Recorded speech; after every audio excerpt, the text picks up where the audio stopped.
Assalamualaikum warahmatullahi wabarakatuh dan salam sejahtera. Yang dihormati para guru serta rakan-rakan sekalian, terlebih dahulu saya ingin mengucapkan terima kasih kerana memberi peluang kepada saya untuk menyampaikan ucapan pada hari ini. Hadirin sekalian, kita kini hidup dalam era digital yang sangat pesat berkembang. Hampir setiap hari, kita menggunakan internet sama ada untuk belajar, berkomunikasi, bermain permainan dalam talian atau melayari media sosial. Namun, pernahkah kita berhenti sejenak dan bertanya kepada diri sendiri, adakah kita benar-benar selamat di dunia maya? Hari ini, saya akan membincangkan tentang keselamatan cyber dalam kalangan murid. Satu isu yang semakin penting dan tidak boleh dipandang ringan. Ucapan saya bertujuan untuk memaklumkan, memberi kesedaran dan juga memujuk kita semua supaya menjadi pengguna internet yang lebih bertanggungjawab. Hadirin yang dihormati, dunia cyber membuka banyak peluang kepada kita. Kita boleh mengakses maklumat dengan cepat, berhubung dengan rakan di seluruh dunia dan mempelajari pelbagai perkara baharu. Namun, di sebalik semua kelebihan ini, terdapat juga pelbagai risiko yang perlu kita hadapi. Antara ancaman yang sering berlaku ialah yang pertama, bully cyber, di mana seseorang dihina atau diserang melalui media sosial. Yang kedua, penipuan dalam talian seperti scam atau pautan palsu. Yang ketiga, kecurian identiti apabila maklumat peribadi disalahgunakan.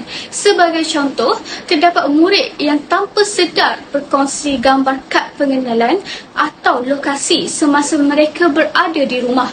Tindakan ini mungkin nampak remeh, tetapi sebenarnya sangat berbahaya.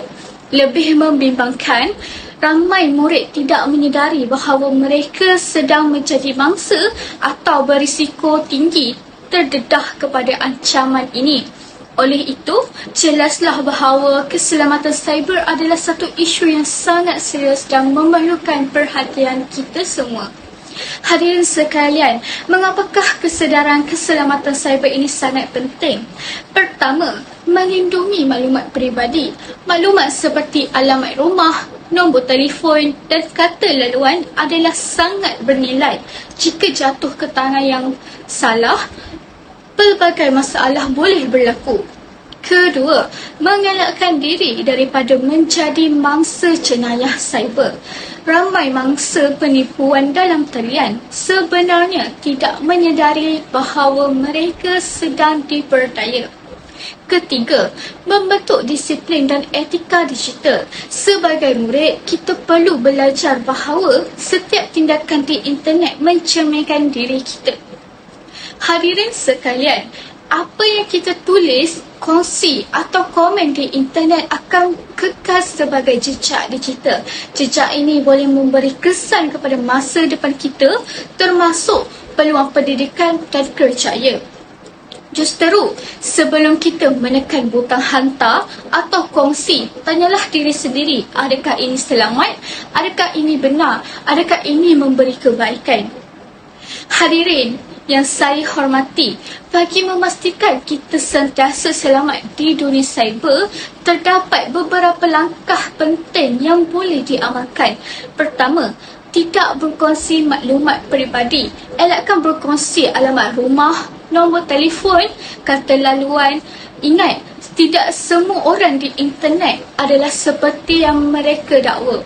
Kedua, gunakan kata laluan yang kuat. Gunakan gabungan huruf besar dan kecil, nombor, simbol dan yang paling penting, jangan berkongsi kata laluan walaupun dengan rakan rapat. Ketiga, berfikir sebelum berkongsi. Jangan mudah menyebarkan berita yang tidak sahih, gambar sensitif, komen yang boleh menyakitkan hati orang lain. Kita perlu menjadi pengguna yang bertanggungjawab, bukan menyumbang kepada masalah. Elakkan diri dari klik pautan mencurigakan.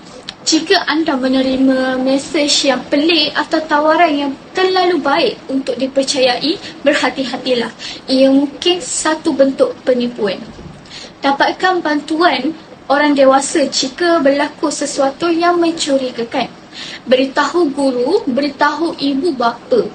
Jangan simpan sendiri kerana ia boleh menjadi lebih serius. Hadirin sekalian, langkah-langkah ini mungkin kelihatan mudah, tetapi jika diamalkan secara konsisten, ia mampu melindungi kita daripada pelbagai ancaman cyber. Selain menjaga keselamatan diri, kita juga mempunyai tanggungjawab sebagai pengguna digital. Kita perlu menghormati orang lain dalam talian, tidak menyebarkan kebencian, menggunakan teknologi untuk perkara yang bermanfaat. Sebagai murid, kita bukan sahaja pengguna, tetapi juga contoh kepada rakan-rakan lain. Jika kita mengamalkan nilai positif, kita sebenarnya sedang membantu membina persekitaran digital yang lebih selamat dan harmoni. Sebagai penutup, saya ingin menegaskan bahawa keselamatan cyber bukanlah tanggungjawab individu semata-mata, tetapi tanggungjawab kita bersama.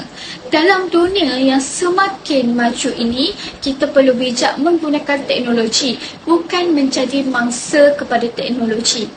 Marilah kita bersama-sama meningkatkan kesedaran, mengamalkan langkah keselamatan dan menjadi pengguna digital yang beretika. Akhir kata, fikir sebelum klik dan bertindak dengan bijak. Sekian, terima kasih.